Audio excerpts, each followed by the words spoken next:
Mr. Chair, klarong-klaro ho, although of course the legal counsels of Suarasug will oppose our presentation, would like to move for the approval of House Bill number 9710, an act revoking the legislative franchise granted to Suarasug Media Corporation. So move, Mr. Chair. House Bill number 9710 is approved as with no amendments. Correctly. The previous hearings, it was alleged that it was sometime in 2021. May we check with the records of the, may we ask the committee to provide for the records of with the appointment papers, but probably after na lang po, no? Because there seems to be this was very distinct to me. I think, Mr. Chair, I have to clarify. I was talking about SMNI, the participation of Pastor Apollo Kibuloy with respect to Suarasug Media Corporation, because Pastor Apollo Kibuloy was still a stockholder since in 2019, but in 2020 he is not anymore. In 2020, he's still a stockholder of Suarasug Media Corporation. In 2021, he's also a stockholder of Suarasug Media Corporation. But in 2022, he already donated his share to Jesus Christ Workers Members Cooperative, Mr. Chair. Mr. Chair, sorry, just That's to why, Mr. clarify. Chair, I submitted our position paper today, Mr. Chair, to give emphasis to our stand, Mr. Chair. Mr. Chair, we would have appreciated siguro po yung position paper weeks or days ago so that we can properly understand. The position paper submitted today and the hearing today, of course, we cannot consider whatever the contents are, but rest assured that we will be studying that after Thank today po. No? So, Mr. Chair, so to clarify lang po, no? So, according to Executive Pastor, the appointment in GIS papers for KOJC 2022 po. The appointment letter, can we have a reading again of the appointment, Mr. Chair? Okay, Mr. Chair. The certificate of appointment of the Executive Pastor of the Kingdom of Jesus Christ, dated December 19, 2022 at KJC Compound, Phil Japan, Friendship Highway, Sasa, Davao City, signed by Pastor Apollo C. Kibuloy to Brother Marlon P. Acobo, Mr. Chair. Acobo. For KOJC. Yes, Mr. Chair. So we have to clear with our records for what stood out distinctly was the representation by representatives of SMNI that there was a transfer in 2021. Because I remember this particularly, Mr. Chair, because we were discussing in GIS. Because the GIS, Mr. Chair, refers to the Suarasug Media Yes, Corporation, for not the Suarasug. Kingdom of Jesus Christ. yes, Mr. Chair. So yun po, kasi what's particular to me, Mr. Chair, okay, first and foremost, we'd like to reiterate that the existence of KJC as sole, a corporation sole, is still under question as per the interpellation of the Honorable Nograles as affirmed by the SEC that there were questions as to the 2/3 voting. So we still have yet to receive a report from the SEC on that matter. But that's just to put it on record po, no, that on question pa. But assuming that we will now proceed with the rules, supposedly na ito ay corporation sole, Mr. Chair, our question with SMNI is that for September 2020, yun po yung submission ng GIS. And then April 2021, yung GIS, nandun pa rin po si Pastor Kibuloy. And it was both as stockholder and beneficial owner. I would assume that the beneficial ownership of Pastor Kibuloy does not come from his ownership of stocks, but of his influence and control of the corporation, as is per the rules of the SEC. But in the GIS of 2022 as of June submitted, and 2023 as of May, he was no longer stockholder, neither was he beneficial owner, which would make sense for the appointment in December 2022. However, the GIS was submitted June 2022. So on the papers pa lang po ng GIS, wala na po si Pastor Kibuloy. But the appointment was made in December. Kaya how do we explain this incongruency, Mr. Chair? Pwede ko muhatag og brief history nga nung nahimo kong executive pastor. Can I give a brief history on how I became the executive pastor? Ang po natin dito is because there seems to be a disconnect between the GIS of the SMNI with the appointment of Executive Pastor Acobo and the internal workings of KOJC. Kasi po, okay, admittedly, let us say in 2019, there were informal plans to have Executive Pastor Acobo take over, and that this only took effect in December 2022. It does not explain for the change of the GIS in June 2022. Kasi po dito, natanggal na si Pastor Acobo. And still, well, another factor, we will ask, natanggal na po dito si Pastor Kibuloy. But still, Pastor Acobo was not inputted there. Kaya nga po yung tanong namin sa SEC, which they said wala naman pong beneficial ownership portion in the documents received by SEC. So that's another issue that we have po, no? Just to recall, para sa lahat natin, sa lahat sa atin dito, there is a difference in the GIS submitted before this committee and the GIS submitted before the SEC. So the SEC could not also clarify kung ano po yung beneficial ownership. So going back po, no? Though there were plans for Executive Pastor Acobo to take over in 2019 and this only took effect in December 2022, it does not explain kung bakit wala na po si Pastor Kibuloy in June of 2022, unless the GIS was already reflecting changes without the proper appointment papers. Nay ang GIS kana nga panahon siya pa ang executive pastor. Okay, the Honorable Garin, we want to translate. In English or Tagalog. During the time, he was still the executive director. He was still the Executive pastor. Uh-huh. Sa pag-submit, ma'am, Your Honor, When it was submitted, June sa GIS, June 27, 2022, si Pastor Apollo Kibuloy, siya pa ang executive pastor. so when it was submitted, June 27, 2022, Pastor Kibuloy was still the executive pastor. Opo. Mr. Chair, then why was he not beneficial owner in June 2022? Nga nung wa man siya na beneficial owner sa 2022. Yes, Attorney Ambrosio. Okay, so Your Honor, Pastor Apollo was not included in the 2022 GIS of Suarasug because he does not control the operations of Suarasug, and at the same time, it was the period wherein KOJC, the executive pastor, would want not to involve itself in commercial transactions.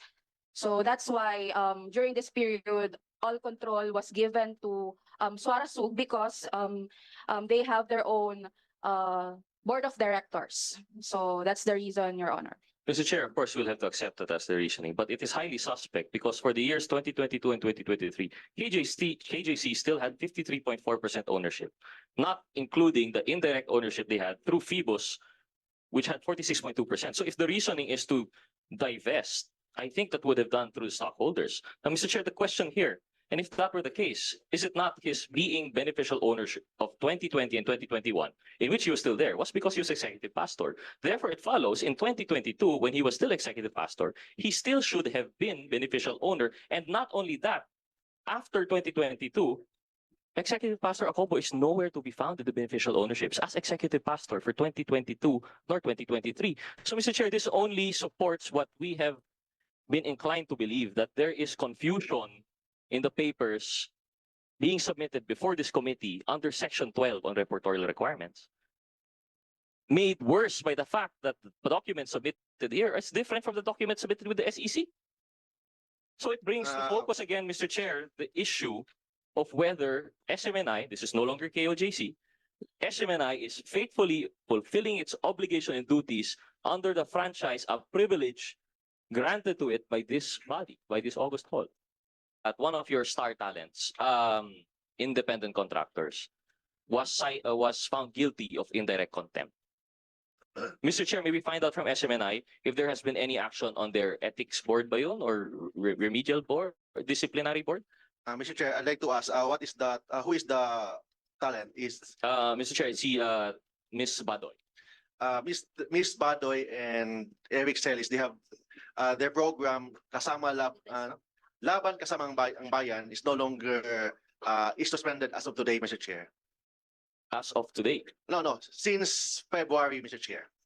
since February, Mr. Chair. So because You can check that So, through throughout our the social, records, even Mr. on Chair. social media, Mr. Chair. We have no more Laban Kasama ang Bayan on in our social media and including but of course there is Laban Kasama ang Bayan in rally in Liwasan ng Bonifacio. same name, no relation. No relation. No relation. It's a branding thing now, Yes. Mr. Chair. Okay. So, Mr. Chair, starting February, wala na po yung Laban Kasama ang Bayan. Suspended. Mr. Chair. Suspended kahit sa social media. Yes, Mr. Chair. Our independent contractors are in no way now working with SMNI. Yes, Mr. Chair. Thank you. Submit to this body, Mr. Chair, and I request that we consider my bill that is pending before the body. Thank you, Mr. Chair. Mr. Chair. Gutierrez. Can we recognize Mr. The Chair? Honorable Mark Tolentino. Attorney Mark Tolentino, Mr. Chair, all the questions of the good Congressman Gutierrez is already answered, Mr. Chair, in our position paper. Can I explain in details, Mr. Chair, by reading our position paper, Mr. Chair? Attorney Mark, since you've stated earlier that that is just a summary of all previous statements that you have made, which is still before already with the committee, then we have that already on record. Yes, Mr. Chair. So I don't think you still need more time to express what you have already stated in the previously, but let's be rest assured that as far as the Honorable Gutierrez is concerned, it has been remained unanswered and he's still in the state of confusion as far as your answers are concerned. Thank you very much. Okay, Mr. Chair. Any other member? The Honorable Pancho, I'm sorry. Mr. Chair, I'm just wondering, even surprised, kasi Pastor Acobo was appointed by Pastor Kibuloy as trustee. Executive pastor. Di po ba nakapagtataka? He cannot express himself in English, in Tagalog. Pero siya po yung chosen one. Ano po very special characteristic o special kay Pastor Acobo?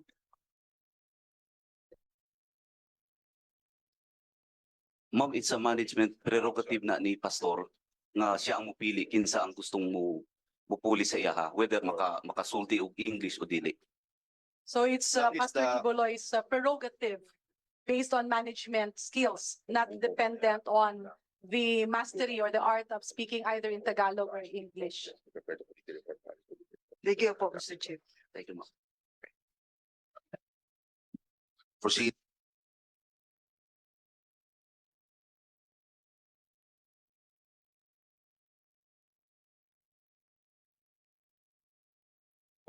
Okay, so are there any other questions for or against this measure? The Honorable Franz. Mr. Chair.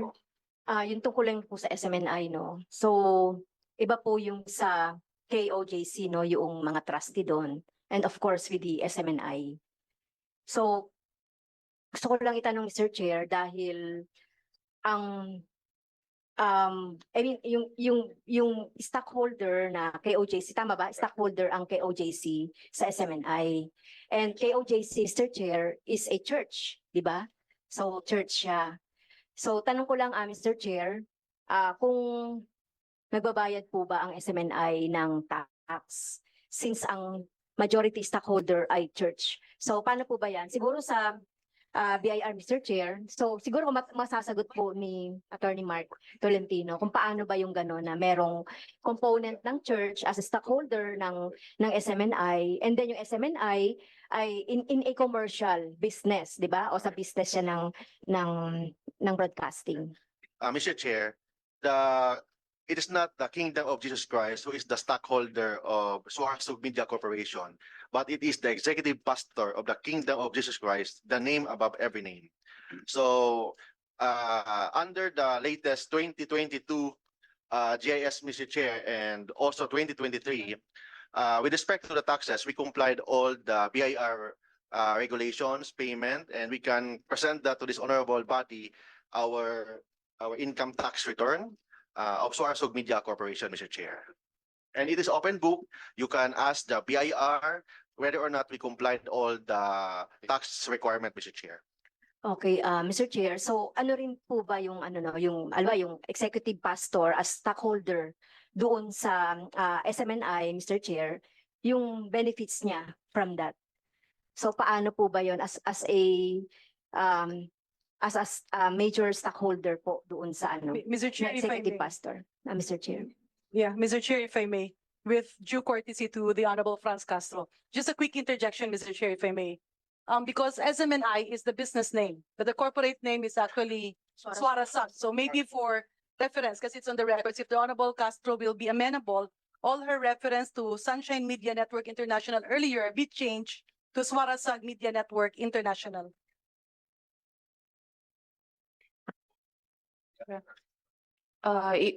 Your Honor, may I answer for the question of Honorable Castro?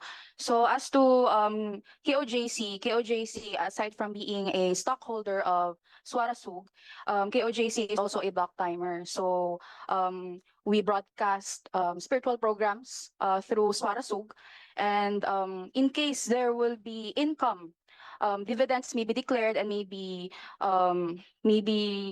distributed to KOJC as a stockholder. But as of record, there are no dividends declared since based on the decision of the board of Suarasug. So, Mr. Chair, linawin ko lang, so ibig sabihin, so walang kinikita dito yung KOJC doon sa SMNI. As of the moment, Your Honor, KOJC has not received dividends from Suarasug. For Franz Castro. Any other question by any other member? If there's none, no other question, the Honorable Johnny Pimentel. Mr. Chair, this is already the fifth hearing that we have conducted. And six? Okay. So, 6 na hong hearing ang ginawa natin dito. We have already heard all sides pertaining to this subject matter. We have discussed thoroughly all the pertinent provisions of Republic Act 11422. We exhausted already all arguments that needed to be discussed.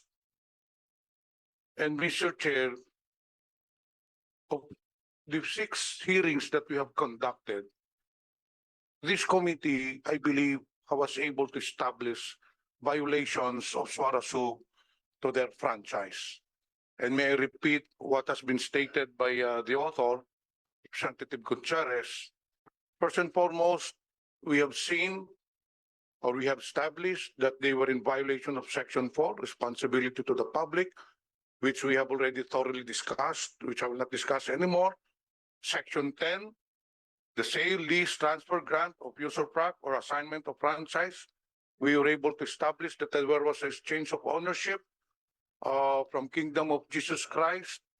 In 2020, they reported in their GIS that KOGC owned 95% of Suarasug. However, in 2022, as per their GIS, the shares of KOJC was diluted to 46% and it was transferred to Phoebus Global Holdings, I believe. So clearly there was a transfer of ownership, and under Section 10, they should report this to Congress and or rather ask permission from Congress, and once the transfer is consummated, they should report it to Congress within 60 days, which they did not do. Now, under Section 11, we have also established that they were also in violation of this pertinent provision, dispersal of ownership.